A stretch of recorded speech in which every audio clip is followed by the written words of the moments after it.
ঝরা ফুল কখনোই গাছকে দোষারোপ করে না, কারণ ঝরা ফুল জানে পতনই প্রকৃতির নিয়ম। আফসোস আমরা মানুষ হয়ে বুঝতে পারলাম না, ঝরা ফুল ঠিকই বুঝল।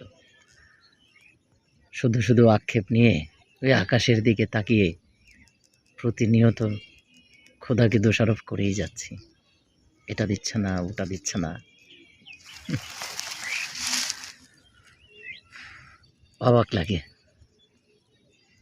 একটাবারও ভাবছি না যা চাইছি আমি কি তার যোগ্য কিনা, বা যা চাইছি তা আমার জন্য কতটুকু মঙ্গল বয়ে আনবে।